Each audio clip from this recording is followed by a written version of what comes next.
Well, hello, everybody, and thank you so very much for tuning into today's webinar on AI in Action, Transforming HR from Talent Management to Workforce Advantage. Today's session is eligible for HRCI, SHRM, and ATD Professional Development credits. For those of you who are not familiar with Brandon Hall Group, we are a leading research and analyst firm with a global reach of over 10,000 clients and over 30 years of experience. We provide research-based solutions that drive organizational excellence through innovative tools and insights. Our vision is to inspire a better workplace experience, and our mission is to empower organizations around the world through our research and tools each and every day. Here's a sample of our clients. Our impact extends to over 10 million employees and executives through our comprehensive research library, strategic insights, and prestigious awards program. We also invite you, as always, to participate in our research studies. Links will be available in your handout, or you can always visit brandonhall.com. Once the results are analyzed, all participants will receive a piece of complimentary research and other exclusive benefits. If you want to learn more about our Excellence Awards, please visit excellenceawards.brandonhall.com. Brandon Hall Group Institute is the top research and insights serving learning, talent, and HR leaders worldwide. For over 3 decades, we've shaped the future of human capital management by providing essential research, certification, and recognition to organizations committed to excellence. We are excited to share that at the end of today's webinar, we will be selecting 2 lucky raffle winners. You could be a winner of 50% off the 2026 HCM Excellence Conference, or you could win a free Excellence in Action program submission. So please stay tuned to see if you are the lucky winner. And as a reminder, you must be present to win. Thank you to today's webinar sponsor, Eightfold. Eightfold's talent intelligence is evolving into Talent Advantage, an end-to-end system that acts, not just analyzes. Eightfold's AI engages with candidates from the moment of interest, screening, interviewing, and selecting top talent. Once hired, each employee's digital twin accelerates onboarding, amplifies productivity, and surfaces real-time insights from across the organization. With a unified platform for internal mobility and growth, CHROs can now lead a workforce that is engaged, adaptive, self-improving, and most importantly, productive. Eightfold's patented deep learning and generative AI platform is available in more than 155 countries and 24 languages, enabling cutting-edge enterprises to transform their talent into a competitive advantage. For more information, please visit www.eightfold.ai. Now, let's go ahead and meet today's panel. First up, we have Jacqueline Zhuang. She is the VP of Product at Eightfold AI, where she leads global teams developing Eightfold's talent management and research management solutions. With a background spanning Atlassian, Zoom, Meta, and Google, Jacqueline has built and scaled B2B and B2C SaaS programs used by millions worldwide. Her expertise is a blend of business strategy and firsthand experience building high-performing teams, the right people on the right work, driving both businesses and talent outcomes at scale. At Cultivate, Jacqueline shares her passion for empowering organizations to unlock human potential through technology. Moderating and leading today's discussion is David Forey. He is the Senior Vice President at Brandon Hall Group with a rich background in human capital management since 2010. During his several years with the company, he has been instrumental in shaping sales and marketing strategies, driving growth and nurturing key client relationships. Now, without further ado, I'm going to pass things off to David. Thank you, Shay, and welcome, Jacqueline and everyone. One quick note is we want to chat with you. Feel free to drop any messages into the chat box. You can also ask questions directly to us, as well as to Shay. If you want a private message, feel free to do that, or you drop it in the chat. We'll be sure to get to it as we go through. We could also hold some questions to the end if needed.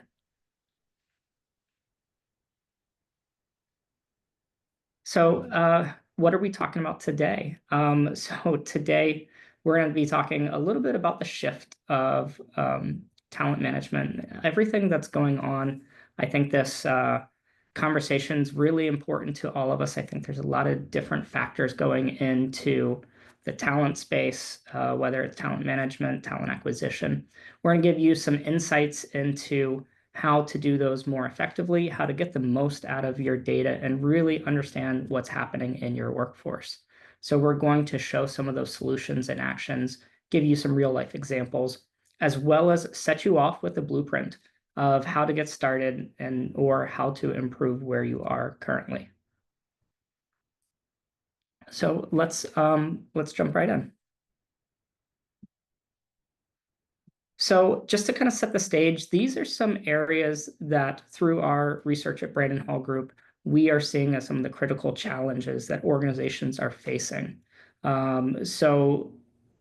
This really sums up, you know, some of the talent management approaches, in my opinion, that are going to become obsolete. So, first, you definitely have the data overload and processing crisis. Organizations are drowning in talent data with multiple systems, but they can't process it effectively. A lot of people are using traditional tools that simply weren't built for the volume of data that we're currently collecting. Accelerating skills transformation skills requirements are evolving at an unprecedented pace, and technology is both eliminating certain tasks and creating entirely new types of jobs. The half-life of skills is shrinking rapidly, and we're all needing to adapt quickly. Workforce expectations, of course. Employees want meaningful growth, clear career paths, and work that matters. That's something we're really seeing more even from the younger generations that are entering the workforce, really driving these points home. Also, global talent competition. So with the collaboration software that we have, more companies are really leveraging low-cost talent markets and distributed teams. So, being able to walk down the hall and meet with somebody just isn't effective anymore. Obviously, we have the economic pressures and productivity demands that everyone's facing probably on this call. With the unsteady macroeconomic environment, means everyone is expected to do more while keeping their headcount consistent, or in fact, even lower in some cases. Sixth, the inclusion and equity imperative. There's increasing pressure for genuine workforce inclusion, not just, checking the boxes, but creating real opportunities for diverse talent to thrive. And these aren't HR challenges, they're business challenges that are directly impacting your organization's ability to compete and grow. Now, I see some people dropping into the chat their location. Would love to also hear if you're seeing any of these as a top driver. So we actually created a poll that we're going to launch, basically asking these same six. So it's going to be hard for you, but we're asking you to select one, your biggest challenge that you're facing right now, based on the six that I just outlined. And of course, if you're seeing something completely different, or if you want to add additional comments, feel free to drop those in the chat as well. We'd love to hear from you what you're seeing and facing. While everyone's doing that, just providing some perspective on what I hear from our customers at Eightfold, I would say the number one challenge we've been hearing is about AI. How should the HR function respond to it? What do we do about this? Is this a partial job replacement? Is this a full job replacement? If it's partial, how do we think about someone's partial job and how do we combine parts of different jobs to form full jobs? How do we help upskill our people? How do we think about agents as being part of HR and being part of an overall talent management strategy versus just an IT asset? And then linked to that very closely, of course, is strategic workforce planning, which has always been, the holy grail for any HR professional. But this is coming up again because of these really quick shifts, such that we're moving from not just doing pure resource management, but really thinking very broadly about how technology is disrupting the industry and how to plan for the future. Yeah, that's great insights. I don't know if there we go. Hopefully you all are seeing the results now, but what we got from the audience, 16% are saying data overload is the key driver. 41% are saying accelerating skills transformation is the key driver. 14% are saying workforce expectation. Global talent competition actually didn't get any, or the DEI imperatives, and then 29% of people said the economic pressure and productivity demands. So I think, Jacqueline, several of the items that you mentioned, we're certainly hearing it from our clients when we're meeting with people. There's some real pressures and real concern over the talent space right now.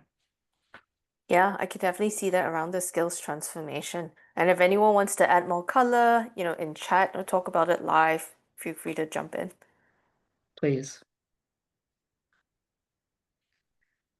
So we're witnessing a fundamental shift in the research that we're doing on how leading organizations approach talent. It's a move from a reactive talent management to more productive workforce advantage, hence, the conversation that we're having today. And I'd like to paint the picture of this evolution. In the past, we've had basic applicant tracking systems and HRIS platforms over here that were essentially digital filing cabinets. They stored data, but providing very little insight. And today we're really seeing AI platforms that don't just store data, they're providing predictive insights. They can tell you who's likely to leave, what skills you'll need in the next 6 months, and where your talent gaps are emerging. But where we're headed is even more transformative. And of course, AI is speeding this along.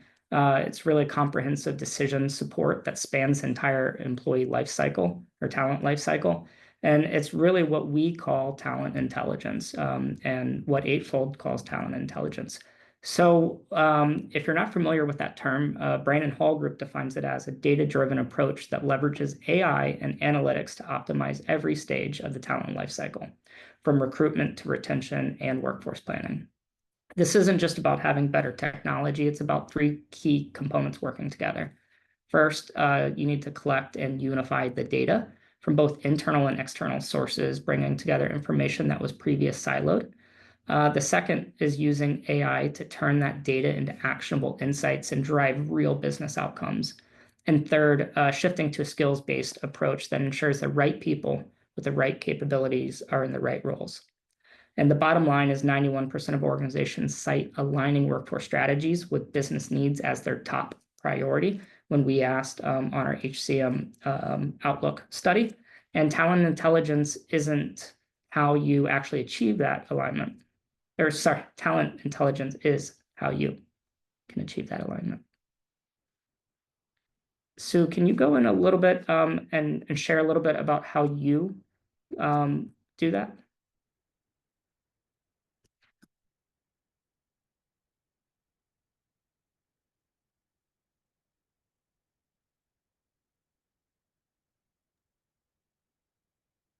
David, not sure if you're referring to someone on the participants.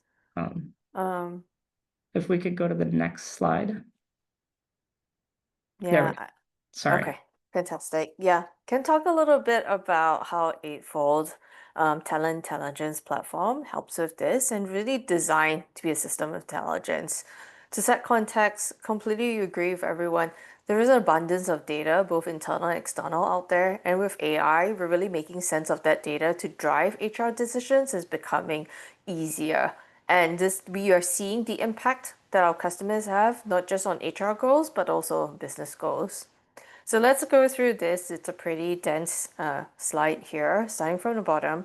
What Eightfold does is first your data, unifying your HR data with bidirectional syncs to your legacy HCM, enriching the HR data with public data for context. So for example, company details that you would get from Crunchbase or LinkedIn, And then from our global metadata set, with over 1.5 billion talent profiles and 1.4 million unique skills that are constantly being refreshed and updated to drive real-time insights.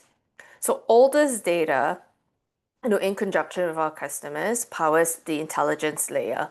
So there's deep worker intelligence on the right-hand side, really understanding people's skills, potential, trajectories, and then there's work intelligence on the left-hand side, which are really insights on how work actually gets done across the business. And now with this, you get a more complete picture, enabling better decisions about talent, teams, and transformation. So we've got the data layer, the intelligence layer, and what this powers is Eightfold solutions of talent acquisition, talent management, and resource management. On the talent acquisition side, we deliver an unbiased AI-powered candidate and recruiter experience that's based on skills and potential. So removing the bias, increasing diversity, and ultimately reducing time to fill by matching a candidate's skills and potential, not just to one job, but all jobs that they have the potential to be successful in. So that's the acquisition side. Then with the talent management side, the intelligence is inwards and really focuses on the employee and experience. We've got three main use cases here. So employee mobility, reskilling and upskilling, as well as succession and workforce planning. And this solution really uses AI to deliver personalized career paths that unlock each individual's potential and really helps align their career aspirations with the business strategy with where they put their efforts in terms of career growth. And then finally, on the resource management side, this helps businesses streamline project-based work with a skills-first approach. So there's a transparent view to all resources across the organization, their availability, their skill set, and really helps organizations intelligently match the right resource to the right project. Now, across all these applications in the middle, we've got autonomous agents, the AI interviewer, employee manager agents, and resource management agent to really assist and act. So conducting tasks like phone screens, drafting performance review summaries, or surfacing career development guidance. And overall, this really helps employees, managers, HR function recruiters to focus on higher impact and strategic work. Next slide, please. Jacqueline, we got one comment in chat and one comment in the Q&A, essentially saying very similar things, and they're asking how do the humans supervise this platform? Obviously this is a technology-centric look, but how does the employee work with the data? Yeah. So the employee has full, and HR function too, has full control over their data. So for example, within talent management itself, whilst Eightfold, with our AI model provides an initial set of skills and skills that the employee has full control to update those skills. Same for the HR function. And it's not just skills as well. We believe this is the first step. Proficiencies is another piece too that we provide through our platform, where whether it's through certifications that are linked to our platform or it's through manager and peer reviews, the different an employee's proficiencies per skill level is also set within that. And there's full transparency that these upfront data and information then drives the downstream recommendations of career paths, fit with internal jobs for mobility, areas to upskill, and then suggestions for and recommendations for business leaders and HR practitioners around potential successors when doing succession planning. Thanks, Jacqueline. Thank you. And keep the questions coming. We do have another poll. Maybe that'll spark some new ideas as well. What is your organization's biggest talent priority right now? So you have a couple of options here: reducing time to hire, improving talent mobility, building more diverse and inclusive workforce, identifying and closing the skills gap. And then, of course, you have the all of the above option as well. So we need help everywhere.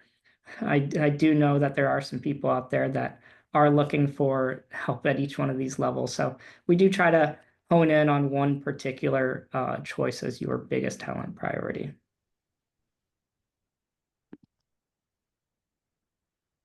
we could share the results and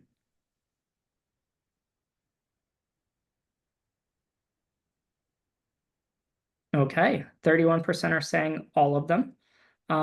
Then the highest one is actually identifying and closing critical skills gaps. That's not surprising.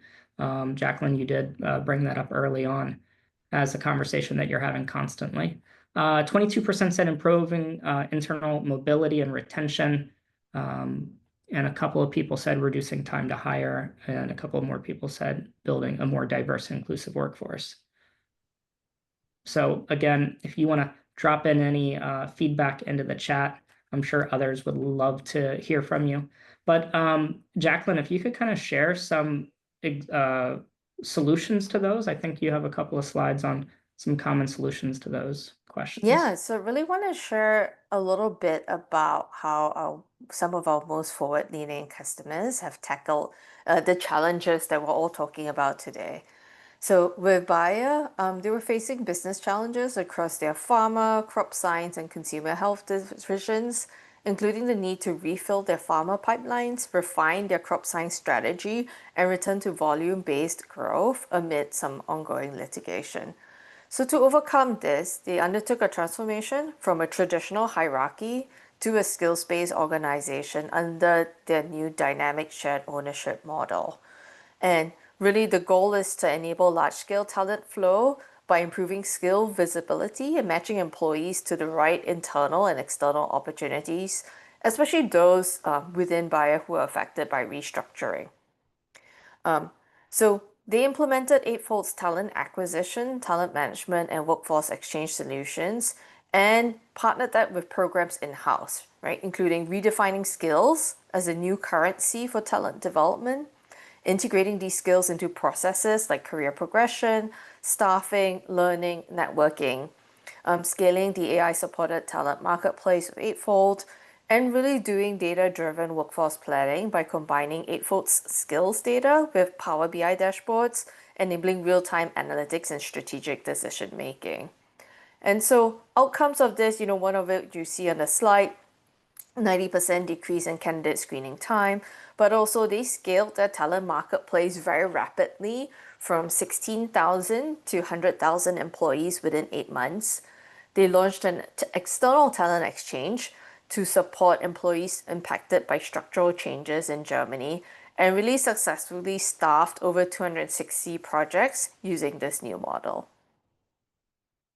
We'll move on to the next slide and share a different story here. Now, Amdocs is a global provider of telecommunications software and services with 30,000 global employees. And so for them, finding and retaining talent is super crucial. Their goals were specifically to find untapped talent pools, promote internal mobility, and harmonize employee aspirations with business needs. Internally, they called this program Harmony. So Amdocs implemented Eightfold's talent acquisition, candidate relationship management, and talent management solutions, and really configured the intelligence layer or job intelligence engine to their needs. One thing that was super crucial for Amdocs is having talent acquisition and talent management on a single platform to really break down the silos between recruitment and development, and then employee career aspirations. So in terms of outcomes, since implementing Eightfold, Amdocs has seen these improvements. So 20% reduction in time to hire for specific skills, as called out on this slide, 40% growth in internally filled positions, and they now have access to over 2 million candidates in their database, reducing the reliance on agencies. So overall, Eightfold has helped Amdocs in 2 really major ways. One is becoming that skills-driven organization, optimizing employee capabilities, fostering agility to mobilize talent internally effectively, and then driving that employee centricity, enabling that mobility, proactively offering career opportunities. I'll give you one last example on the next slide with Eaton. So they were looking for a way to modernize their talent acquisition process. They hire about 15,000 people a year and used really dozens of systems and processes and really needed to streamline to improve hiring efficiency and effectiveness. And this is where their talent leaders turned to AI.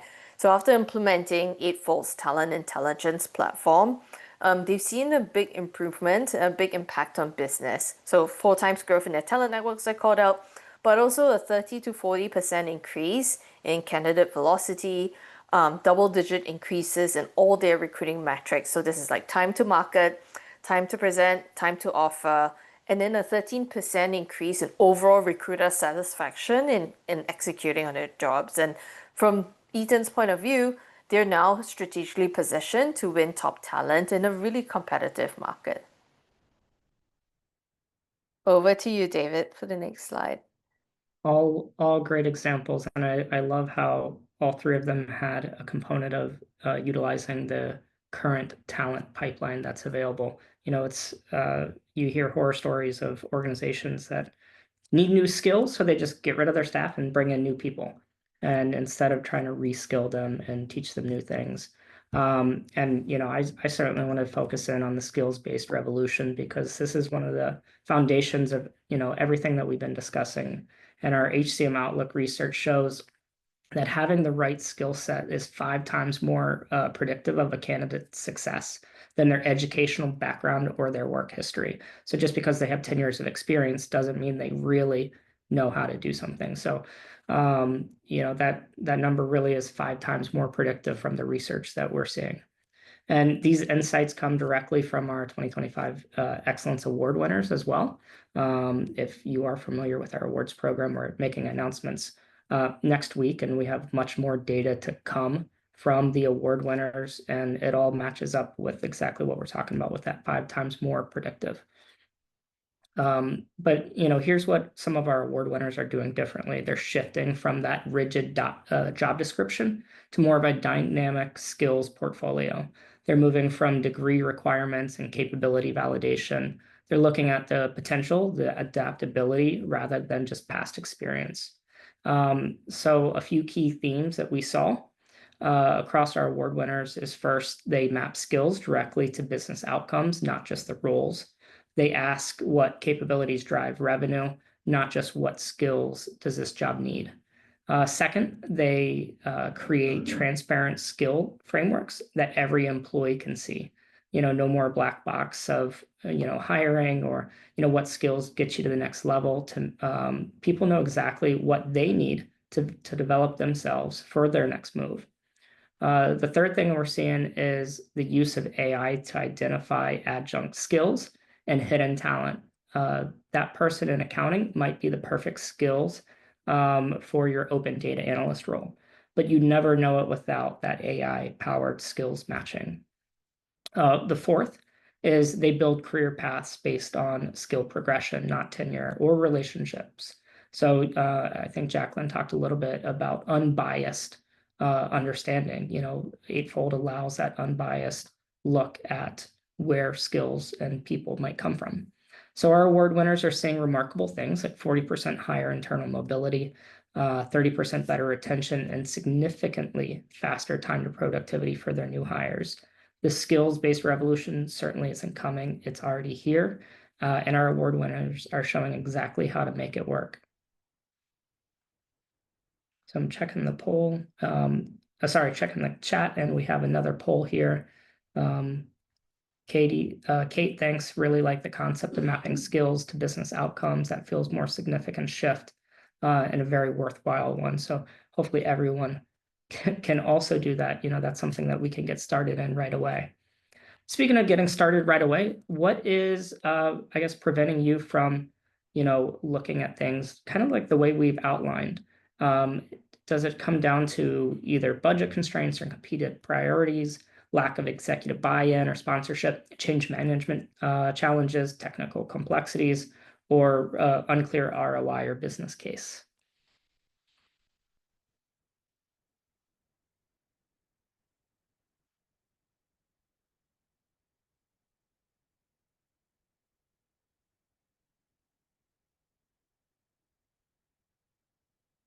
I know one that sometimes we see is the, just not knowing where to get started, or trying to boil the ocean, Jacqueline, right? You always hear of people thinking they have to have everything lined up before getting started. So if we want to shift over to the answers, and Jacqueline, feel free to share some of your stories of what you're seeing. Yeah, it looks like the poll results are out. Um, we've got budget constraints and competing priorities as the top blocker. Sure. And then change management challenges and resistance. Would love to hear some color on this from folks in the Yeah, room. and sometimes those might be the same as well. You're getting change management or resistance from stakeholders because they feel there's a different priority, that we should be looking at. And sometimes we also see that um, not understanding, where talent intelligence comes from could be something that prohibits people from getting started. Yeah, totally agree. I think um, the notion of skills and the skills transformation may not be 100% understood by business leaders sometimes. And in the flurry of activity and trying to meet like today's business goals, that gets lost. But I think the piece that we've seen, our customers successfully highlight and drive these transformations within their companies is the need to plan for the future and they need to be really quick about it, given how macroeconomic winds are changing, and companies have to pivot in terms of strategy and focus areas to really thrive. And when you pivot your business strategy quickly, you really need to be able to identify the people to work on these specific areas fast. And that's where having that foundation in skills and conducting a skills transformation, really understanding employees is necessary. Yeah, I see a comment from Marilyn. How are employers committed to skill development? And often we hear how are employees committed to skill development? Like, how do we know the person really wants to be developed or learn something new? The employers, what we often see is they have gaps in their understanding, whether it's, let's say we want everyone to learn how to use AI, or we want our salespeople to learn how to be better negotiators. So a lot of times those are more of like a top-down directive of something that we're seeing as a shortfall. But then on the other hand, there are skills taxonomies of, those people that are career driven, they know, and hopefully your organization has mapped out things that we expect you to know before getting into that next role. So if you want to go here, here are some skills that you should learn and develop and put in practice before you get there. Jacqueline, do you see it a different way? I think very similar to what you just mentioned, David. Some examples I would additionally give it. We have some customers who are very much focused on skills across the entire company, and these are large enterprises. For example, they've identified 5 to 10 skills that every employee should have. There are dashboards around that, metrics, and then learning, everything associated with that. So that's sort of one end of the spectrum. We've got other sets of employers who are thinking about how to increase business productivity by focusing on skills for select group. So, for example, one of our customers has identified a number of salespeople, top salespeople, who they actually want to upskill even further to tackle a certain segment of the market.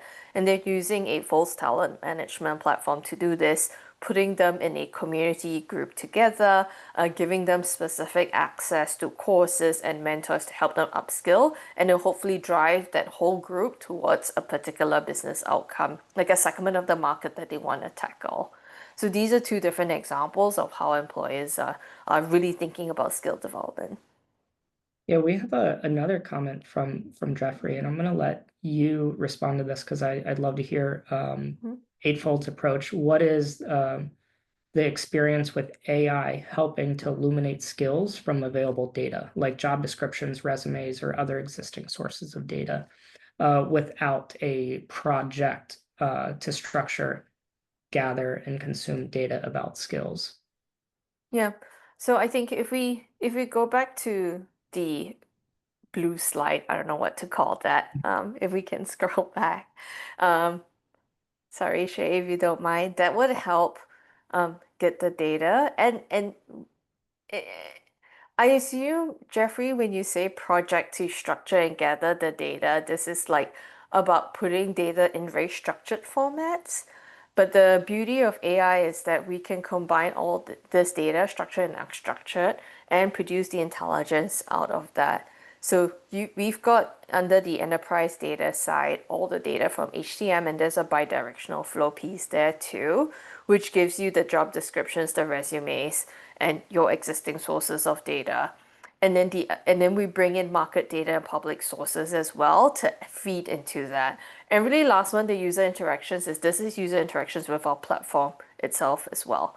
And with the help of AI, really being able to bring the data together in a model to drive the intelligence and the insights out of that. Hopefully this answers your question. And this is me making assumptions on what you mean by a project to structure and gather consume data.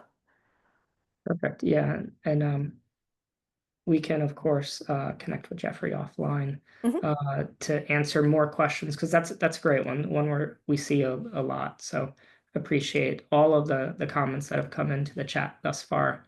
I'd like to get practical with the skills a little bit further. I know we've been talking a lot about AI, we've been talking about technology, to get practical and some things that you could get started right away. You've seen the challenges and you understand the opportunity, but how do you actually get started? This blueprint comes directly from our research on how organizations successfully overcome the barriers that we discussed today. First of all, it's you got to set the foundation, and that really does start with skills. So assess your skills data readiness. What skills data do you actually have today in-house? What do you know about your organization? Don't worry if it's messy or incomplete. All you need to know is where to get started. And then the next, I always recommend picking a pilot area. Don't try to boil the ocean on the first take. Maybe it's, you want to focus on your tech roles, or maybe it's just one department. Maybe it's just internal mobility. Pick something that's manageable that you can show your team quick wins. Step 3, build cross-functional alignment. This cannot be an HR-only initiative. The partnership between IT and HR is absolutely critical. Our award winners always emphasize this. And then step 4, define your success metrics up front. So be very specific. Is it reducing time to hire by 30%? Or is it increasing talent mobility? Pick 1 or 2 metrics that matter most to your business. And then step 5, start with what you have. The perfect is not the enemy of good. So every organization wishes they had better data, more resources, cleaner systems. You just kind of got to get started. So before we go on to some more examples, Jacqueline, I know that we've had conversations about getting started as well. And, people try to wait until everything's perfect. And then all of a sudden the market shifted, or the goalpost has shifted. Now we're focusing on something else. And because we were waiting for perfect data, we missed our opportunity as HR executives to jump in. Yeah, I would say, in speaking with Bristol Myers Squibb's Melissa, her feedback to everyone was just start. You won't have the perfect data, you won't have the perfect job architecture there, but you have to start somewhere and evolve from there. We've also worked very closely with Fortive, Linda Winbergen, who's the VP of HR Technologies and Services Transformation. And her advice too is implement the product quickly, learn about it, and grow with it.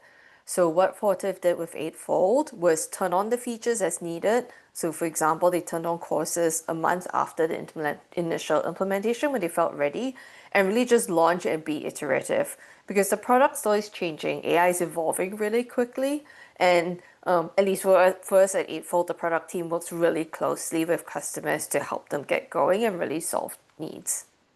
But start somewhere, just jump into it, just get going, and you can figure that out. Yeah, I saw the questions around AI bias. So for Eightfold, we conduct AI audits with third parties. We publicly talk about adherence to evolving laws around this, and we have an AI ethics council as well.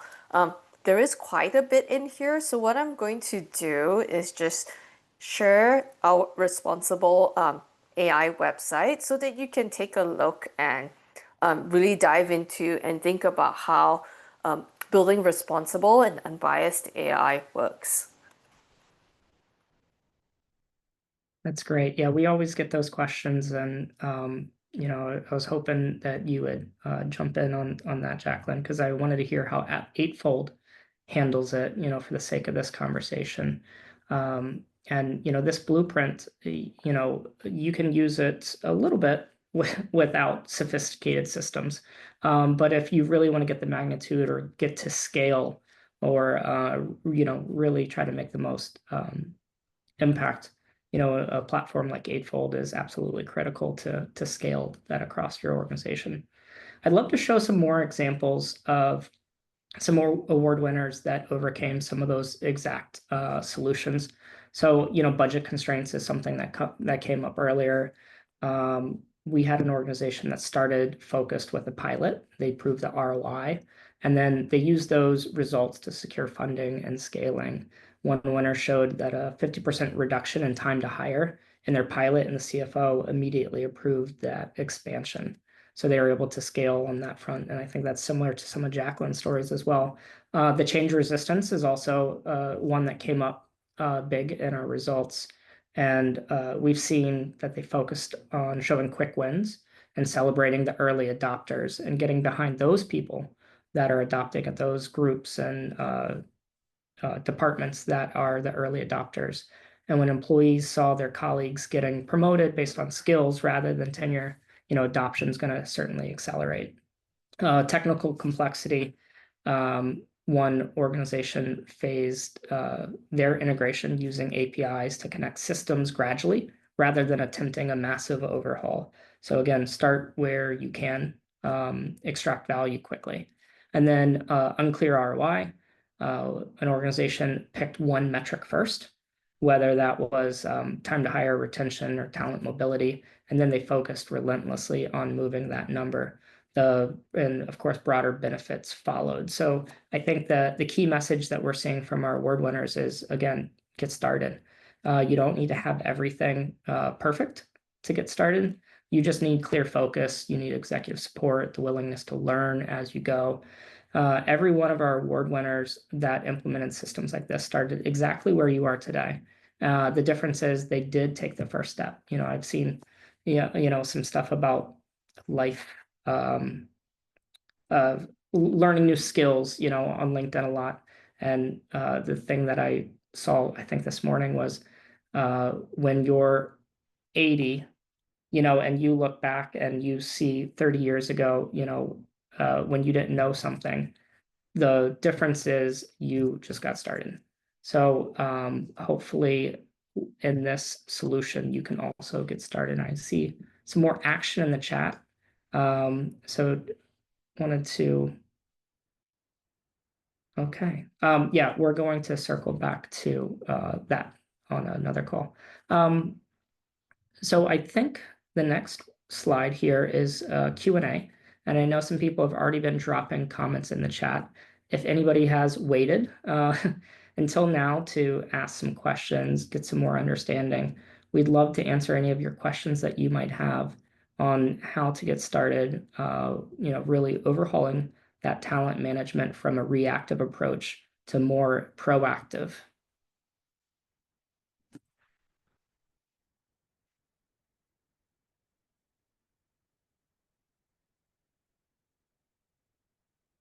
Yeah, a fun quote, don't worry about getting it right, just get it started. I like that. Thanks, Robert.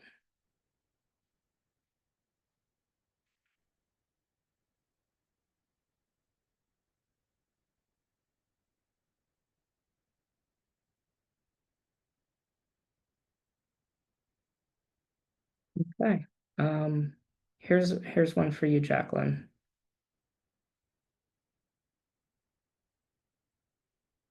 And here comes the chats. Thank you, everyone, for bringing them in.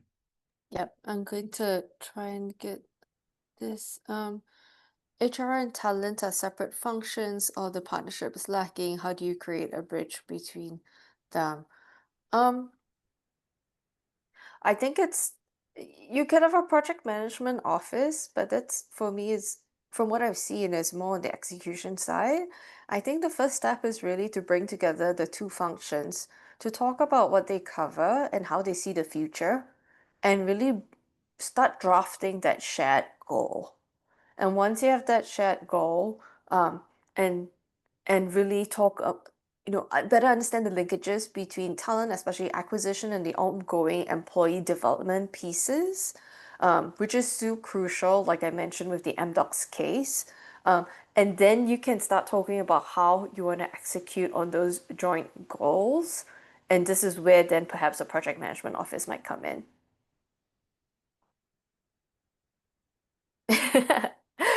One step ahead. I guess I didn't have to respond to you. Glad you're on a good path there, Christina. I'm just going upwards in chat with Nicole working in higher ed. Oops. Working on higher ed, tenured professor unions are a real point. That's true. Skills versus tenure is something I think I also have seen that amongst, honestly, consulting companies, where when you think about deployment of consultants, that has generally come from networking and, who knows whom to get which projects. And what's interesting is that with our customers who are consulting companies and global consulting companies, they really want to shift to a skills-based approach because of two things. One, their employees are telling them, hey, I need to understand how my career growth is taking place here. And it's hard with a distributed global workforce to completely depend on networking to do that. And two, this comes down to some of the economics around things, where some of our customers are starting to think about, how can I bring in the right people, the right skills, so that I can move the existing people out of the knowledge into other, serving other clients and drive greater utilization across the board by fulfilling the client's needs across the board more quickly. So it's again a more skills-based approach. But I totally get the constraints you're facing with this, the professors and higher ed and the unions. That is tricky. And Nicole, you might be looking at advancement or promotion or pay or something of that nature, but also try to use it to identify skills that they may need to improve. Focus on those areas as well. Even if they do have tenure, and you can still support them. Using talent analytics to identify some areas that they need improvement on and focus on those areas to shorten those gaps. So, sometimes, yeah. I also think it could be applied to succession planning. Absolutely. Yep, completely agree. For succession planning, so we have a module on that within talent management, that's really skills based and it takes a global approach. And some of our customers have used that module to report up to the CEO and board, especially for listed companies on their succession plans. Some of our customers on the retail side, where the store manager is so crucial to the functioning of our different stores, have deep succession plans with multiple successors. And some of our customers have even gone to the extent of telling their employees, hey, if you've been identified as the successor because of your skills, not that you have the full set of skills, but you're on your way there, we're going to give you an extra €3,000 to upskill or reskill because you identify as high potential based on your current skills and proficiencies, and we want to see you get there.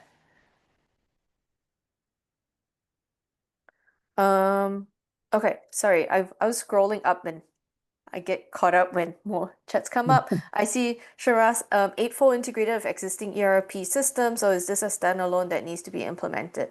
So right now, most of our integrations are focused on HRIS, HCM systems. I think we can get back to you on these technical integrations piece. We are thinking about further integrations with more ERP systems, but I would encourage you to join the live demo session to learn more here. And I think Anne in chat has pasted a link somewhere to sign up for Eightfold's live demos. Yeah, thank you, Anne. Any best practices on skills, capability, and validation? Obviously, that's an important one that a lot of people are looking at. That kind of goes back to, just because somebody said that they've been in a job for 10 years, did they actually learn anything? Or, how do we really show that a skill that people say they have, how do we validate that? What type of, obviously there's assessment platforms out there. But in my opinion, before you jump in, Jacqueline, it really depends on the organization because it means something for every organization, means something different for every department that you're working on. Obviously, you get into some of those data roles and people that are in the tech space. Those are very specific skills that might need to be learned and known. And then you get into some other things that might be what some call soft skills, or those are other areas that need to be measured and understood and validated. Yeah, I would say within Eightfold's system itself, we have manager and peer assessments of capabilities, proficiencies, including your own employee assessment. So, for example, we could see on a sliding scale, here's where I think I am. Through our AI models, we can provide a benchmark of where you should be, and then your peers and managers can also provide an assessment of where they see your skills are at. For some of our customers, particularly in medical or banking industries, I think it's a legal requirement for some of this assessments and accreditation to come from specific providers. So we actually have integrations with them where they do these tests, the assessments externally, and that information gets fed into the Eightfold system, and they're not allowed to tweak that assessment on where their proficiencies lie. One other aspect that we're building out today is really understanding the work you do on an ongoing basis to get that more objective, up-to-date view of your skills as demonstrated through your everyday work, as well as the proficiency of your skills, which is mapped against companies, for each job functions, their growth profiles. So these are some of the ways we're thinking about it. Hopefully this helps. Thank you, Jacqueline. You provided a lot of great examples, and I always love the details. When somebody's going through something, really understanding how can I do this? And I always like to also hear how has somebody else done this? It gives me a little confidence to go into the solution. So I think the chat has kind of quieted down here. I know that there's one more there's that raffle, Shay, if you want to do that. And then I'd love to, Jacqueline, we'll end with you and hear your closing thoughts on talent intelligence. Sure. Yeah. Thanks, David. And thank you to everybody who's hung around to the very end here. So to announce our raffle winner, I'm excited to announce the very lucky winners. So winning 50% off the 2026 Excellence Conference this year is Michael Mamera. And then winning a free submission to our Excellence in Action program is Nicole Todd. So congratulations, Michael and Nicole. We will be sending an email afterwards with some additional information. Thank you, Shay. Thank you all for joining us. This PDF will be sent to you as well as a recording within the next 24 hours. Jacqueline, thank you so much for your time and all of your wisdom. Yeah, absolutely. Thank you for having me here, David and Shane. Thank you everyone for your questions. Very happy if you have more questions just to follow up and dive deeper into your needs around skills, thoughts, best practices, and so forth. Thank you, Thank you, everyone. everyone.